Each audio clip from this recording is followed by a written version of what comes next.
Vamos ler sobre isso e vamos meditar sobre isso. Abra sua Bíblia em Mateus capítulo 26. Mateus capítulo 26. Vaso de alabastro. Mateus capítulo 26. E você vai entender um pouco mais esta canção. Mateus capítulo 26. Abra sua Bíblia ou liga o seu smartphone, o seu celular, aonde você tiver a sua Bíblia. Amém? Mateus 26.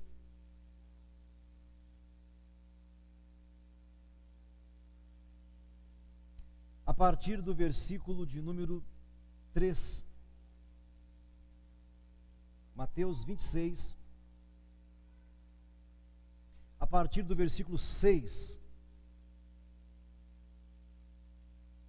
A partir do versículo 6.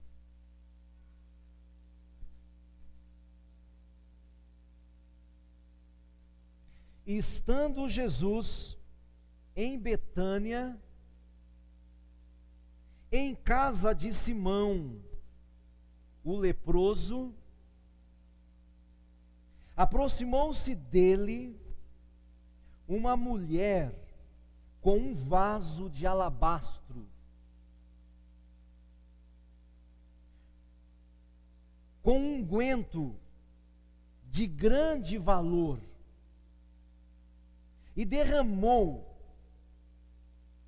sobre a cabeça dele, quando ele estava assentado à mesa.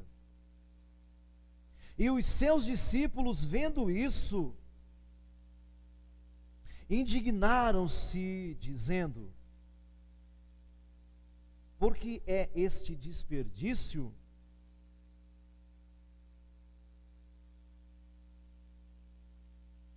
Pois este unguento, este perfume, podia vender-se por grande preço e dar-se o dinheiro aos pobres.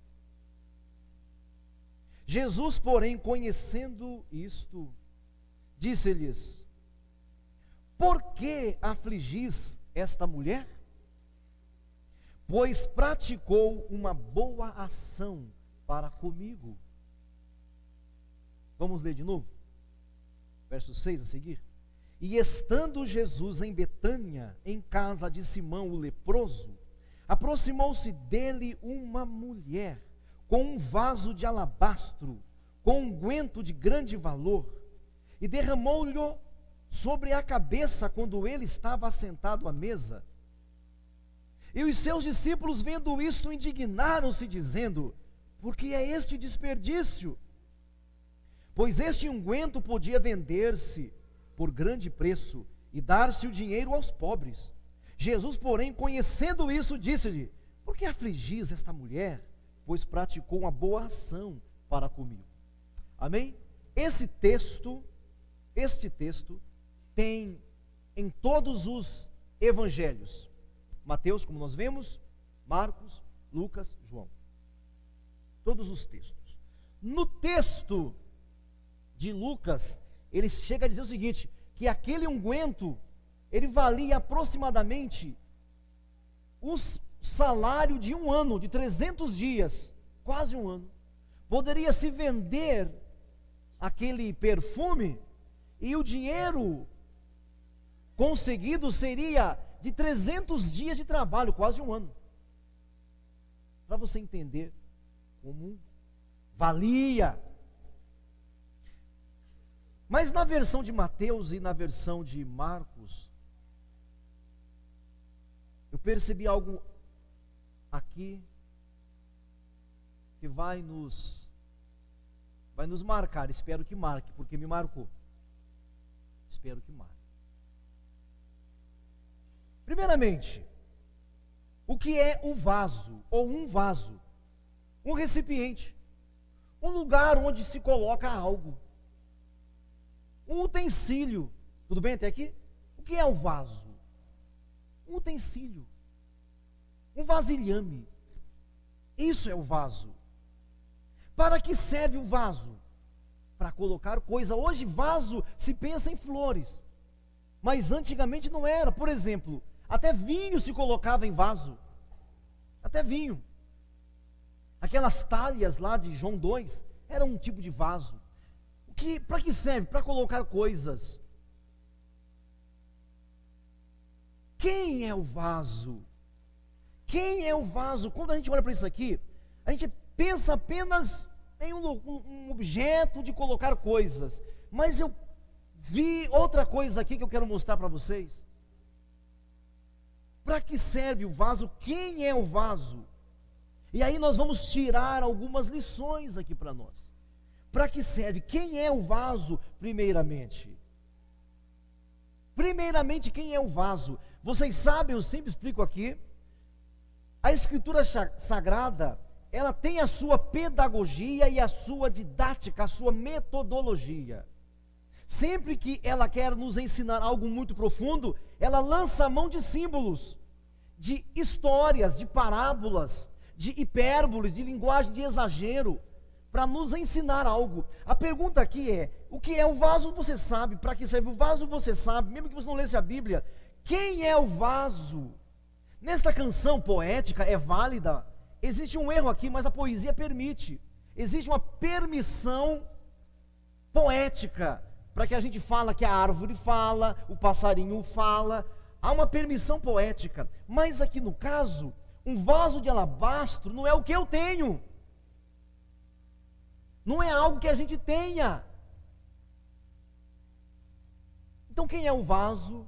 É a primeira questão. Porque aqui no texto, poeticamente falando, ou literariamente falando, é um objeto. Mas quando você volta uns versículos para trás,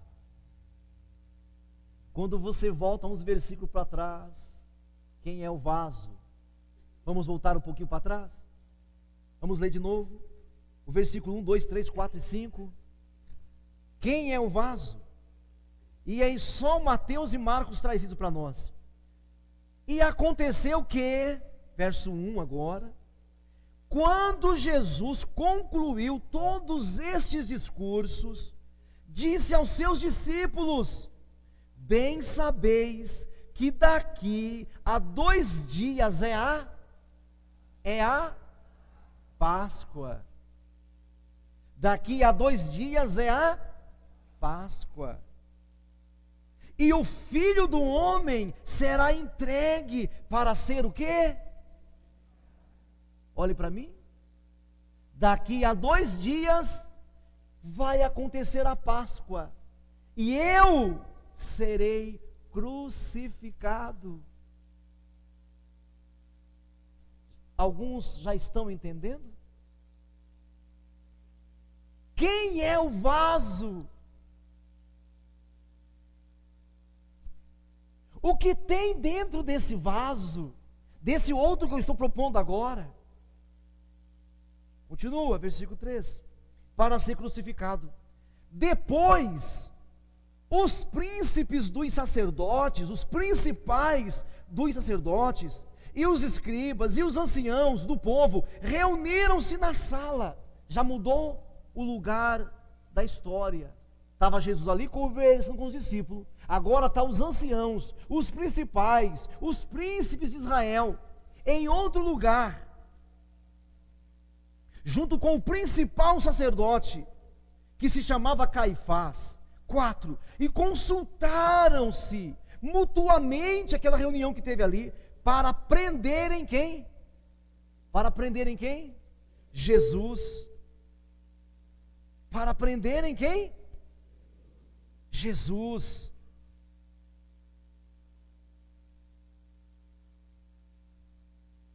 Com dolo e o matarem. Eles estavam arrumando um esquema, alguma forma, algum motivo, algum porquê para o matar.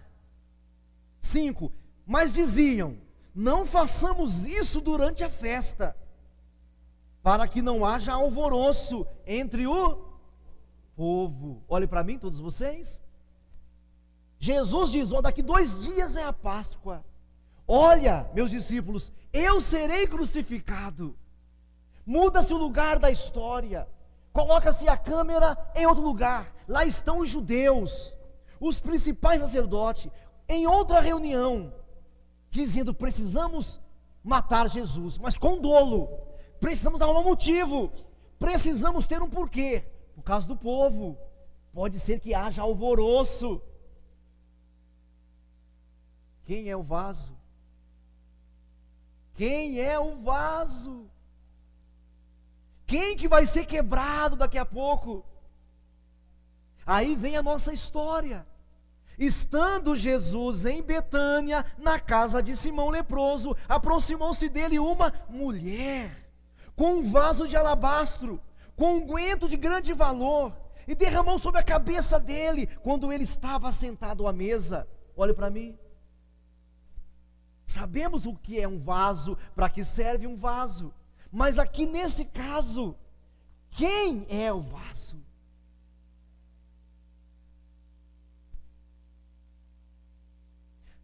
Então perceba comigo, quando os discípulos falam, quando os discípulos acham ruim, quando os discípulos falam: por que não vende? Olha o que ela fez, quebrou o vaso e derramou o vaso. Poderia ter vendido esse perfume e dava muito dinheiro, e a gente pegaria o dinheiro e ajudaria os pobres.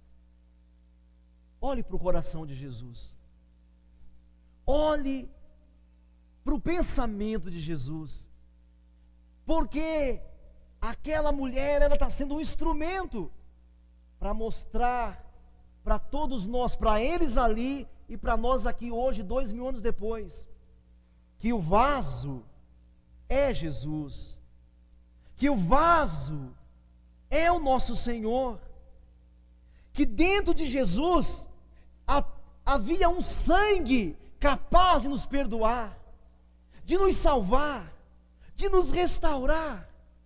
Como é que eles se indignaram? Nós cantamos essa canção várias vezes, lemos esse texto, ficamos impressionados, a poesia é linda, mas mais do que isso, Jesus é o vaso que o Pai quebrou para nós, para derramar sobre você e eu um perfume precioso. O Pai, Ele preparou um vaso chamado seu próprio Filho, e Ele quebrou esse vaso, permitiu que esse vaso fosse à cruz e fosse crucificado, e que fosse derramado sobre mim e sobre ti. E isso a religião não resolve, isso a religião não toca. Ele é o bom perfume de Deus para nós, para você e para mim, está derramado sobre nós. O que será de nós se negligenciarmos esse perfume, esse sangue, essa crucificação, esse presente? O texto fala que aquele vaso físico que estava ali era de grande valor, mas o que Cristo fez por nós é sem valor, não há no que comparar. Seu pai não podia te salvar, sua mãe não te salvaria, seu dinheiro muito menos, sua habilidade muito menos. O sangue dele foi derramado. Aí eu fico pensando, e gostaria que você pensasse comigo também, os discípulos se indignando. Os discípulos se indignando. Sabe, nós temos essa mania de criticar o que nós não conhecemos, gente. Nós temos uma mania de dar som aos nossos pensamentos, a elaborar palavras que a gente não entende. Nós temos essa mania. Aí eu fico pensando nessa visão eterna de Deus, nessa onisciência, Ele que sabe tudo. Os discípulos falam daquela asneira, sem saber que o vaso era Ele mesmo. O vaso era Ele mesmo, e o perfume, na verdade, estava sendo derramado sobre nós. Mas não acaba aí, não para aí. Qual é a lição para nós, então, Qual é a lição para nós quando sabemos que o vaso não é o vaso da mulher? Qual é a lição para nós quando descobrimos que o vaso é Jesus e que o perfume do vaso é o sangue dele, é a vida que ele nos deu? Qual é a lição para nós? Quando a canção fala, um vaso de alabastro é o que eu tenho, poeticamente pode continuar cantando, mas praticamente, o vaso não é o que eu tenho.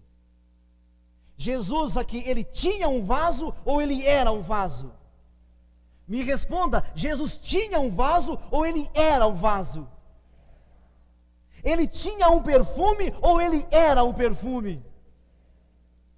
A lição para nós é que nós somos o vaso. Nós não temos um vaso para apresentar para Ele. Nós somos o vaso. Paulo, escrevendo aos Coríntios, diz: nós somos o bom perfume de Cristo. Nós não temos um perfume, nós somos, irmãos e irmãs. Com isso, nós somos obrigados a olhar para a nossa conduta, para o nosso procedimento. E aí, eu quero citar para vocês um outro texto, marca aí na sua agenda, leia em casa. João no capítulo 20, verso 21, não precisa abrir que eu vou ler outro já vou ler outro texto. João capítulo 20, versículo 21 diz assim: disse-lhe, pois, Jesus outra vez: assim como o Pai me enviou, eu envio a vocês.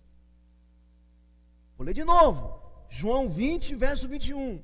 Disse depois Jesus: assim como o Pai me enviou, também eu envio a vós.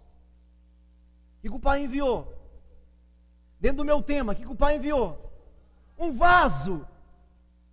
Um vaso com o quê? Um perfume precioso. Dentro do meu tema, um vaso de alabastro. O que você é? Um vaso. Olha bem, primeira lição: o vaso aqui não é aquela coisa de tijolo, de louça, de madeira, sei lá o que, não é aquilo. O vaso aqui é uma pessoa, é Jesus. Mas vem Jesus e diz: do mesmo jeito que o Pai me enviou, eu envio vocês. O Pai enviou Jesus como um vaso, com um perfume precioso. Logo, o que eu sou? Um vaso.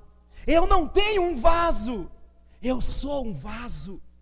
Mas aí, eu tenho que refletir e perguntar: estou sendo um vaso, irmãos?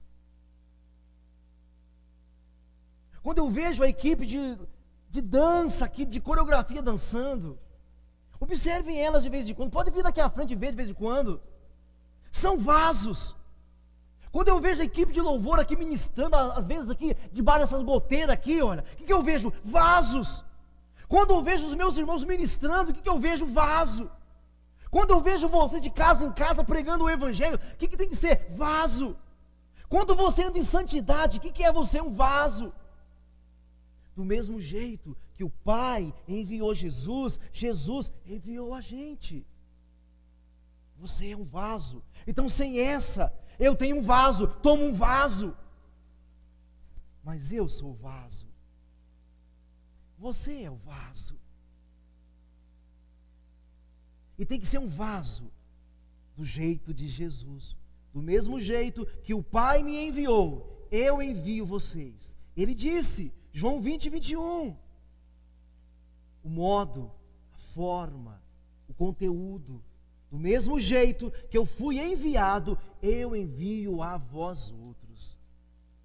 E agora, abra sua Bíblia em Mateus capítulo 8. Vasos na prática. O que é um vaso na prática? Então, primeiro é Jesus. Primeiro alvo aqui da minha palavra é Jesus, o grande vaso. Ele foi o nosso exemplo. E no segundo momento, você e eu somos o vaso. Você e eu somos os vasos. Mateus no capítulo 8. Vasos na prática, no dia a dia, na vida diária. Mateus capítulo 8. Acharam? verso 18, diz assim: e Jesus, vendo em torno de si, acharam Mateus 8, 18? Todos acharam? E Jesus, vendo em torno de si uma grande multidão, ordenou que passassem para o outro lado. 13. E aproximando-se dele um escriba, um aluno dos fariseus, um aluno, disse-lhe para Jesus, disse-lhe: mestre, onde quer que fores, eu te seguirei. Olha para mim. Onde quer que eu... Irmãos, se nessa hora que esse jovem falou isso, nós tirássemos uma foto, nós filmássemos, que lindo, hein? É ou não é? Fala a verdade. Disse-lhe o jovem: mestre, aonde quer que fores, eu te seguirei. Que vazão, hein? Fala a verdade. Que vaso, hein? Se você filmasse, tirasse uma foto, pafit, ó, que vaso. Mas olha a observação de Jesus. Olha a observação de Jesus. Qualquer igreja hoje ficaria feliz, inclusive eu, de ter um cara falando isso para mim. Qualquer pessoa ficaria feliz. Mas olha a observação de Jesus. Verso 20. Disse-lhe Jesus, para aquele jovem que falou aquela frase, disse-lhe Jesus: as raposas têm covis, as aves do céu têm ninhos, mas o Filho do Homem, ou seja, eu, não tenho aonde o quê? Olhe para mim. Olha a frase do menino: mestre, te seguirei por onde quer que fores. Quase que eu dou um aplauso para ele. Não dá para dar? Não dá para aplaudir o rapaz? Mas Jesus pega e faz um ponto e diz: as raposas, um animal odiado pelos judeus, tem os seus covis. As aves, o pardalzinho aí, olha, tem ninhos. Eu não tenho aonde reclinar a cabeça. O que Jesus está fazendo com esse menino, com esse jovem, com esse discípulo? Está fazendo refletir. Para ser vaso, pense. Para ser vaso, reflita. O que Jesus está fazendo?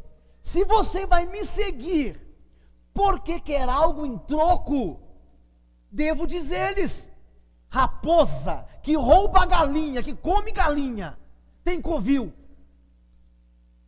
Pardal, que é uma praga por aí, tem ninho.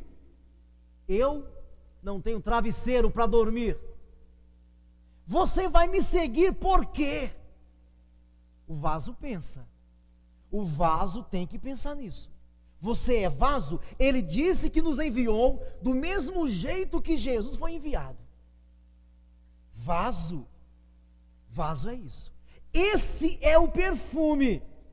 É isso que quando você encontra com os perdidos, com os desviados aí fora, quando você tem conteúdo, as pessoas sentem de longe. Elas sabem que nós somos vasos. Do mesmo jeito que se percebe um vaso quebrado, trincado, um vaso que não presta. Às vezes nós gastamos muita energia para evangelizar. Não precisaria. Não. Primeiramente, é ser, irmãos. Veja bem, um reformador antigo do século XVI disse: se for preciso, use palavras. Irmãos, uma das coisas mais belas do mundo hoje em dia é o que Cristo fez por nós, não é o que Ele falou. Ninguém apaga o que Cristo fez. Hollywood faz filme com Jesus. As televisões fazem filme com Jesus, porque a história dele, o testemunho dele, a vida cotidiana dele. O reformador disse: se for preciso, use palavras. O vaso, se for preciso, usa palavras. Um vaso é vaso, todo mundo vê que é vaso. As raposas têm covis, os pardais têm ninhos, até essas pragas das raposas têm covil.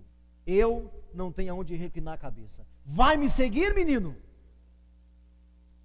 vai ser meu discípulo, vai ser meu seguidor. E aí, vaso? E aí, vaso? Às vezes nós temos essa mania, como é que vai, vaso? Tudo bem, vaso? Graça e paz, vaso. Você é vaso? Ou não vê a hora de acabar o culto para fazer caquinha? Mas já teve outro rapaz aqui. Outro rapaz, verso 21. E outro dos seus discípulos lhe disse, verso 21, e outro dos seus discípulos disse, Senhor, permite-me, primeiramente, o quê? Sepultar meu? Nosso problema é que quando a gente olha para esse texto, nós somos comovidos. Quando você lê esse texto, você tira o olho do centro e você fica, morreu. O pai dele morreu. Coitado. Tadinho. Nós temos essa mania. Você está lendo o texto, você tira o olho do centro e já pensa, morreu. Coitado. Tadinho. Que dó. Jesus não fez nada disso. O rapaz disse, Senhor, eu te seguirei também. Permita-me primeiramente sepultar meu pai. Jesus bonzinho disse sim, né? Hein, vaso? Jesus bonzinho disse sim, vai lá. Foi isso, irmãos? Por isso que às vezes o mundo acadêmico não nos aceita, porque Jesus tem dessas tiradas. Jesus não é guiado por direitos humanos. Jesus não é guiado por sociologia, por filosofia ou psicologia. Não é guiado por essas coisas. Jesus disse, versículo de número 22, Jesus, porém, disse, segue-me, segue-me, deixa os mortos sepultar os seus mortos. Em outras palavras, não para o quê? Não para o primeiramente. Você viu aí? Vocês não viram, né? Primeiramente, permita-me primeiramente que vá sepultar meu pai. Jesus disse, siga-me. Irmãos, você pode, no nosso louvor, ter prometido muita coisa, mas o que vale para Deus é o agora. E o agora é sempre agora. Quando você der o amém aqui e pisar lá fora, você vai estar no agora. Deus quer sempre o seu agora. Ele nunca quer o seu futuro. Ele quer sempre o seu agora. Porque o agora é teu. O futuro é dele, mas o agora é teu. Permita-me, Senhor, sepultar meu pai. Ei, siga-me e deixe os mortos sepultar os mortos. É isso que é vaso. Isso é um vaso na prática. Isso é um vaso, ele não calcula se Jesus tem casa para morar. Um vaso não calcula se Jesus tem travesseiro para deitar. Um vaso não calcula se Jesus tem roupa para vestir. Um vaso não calcula se Jesus vai dar dinheiro para ele. Um vaso está à disposição.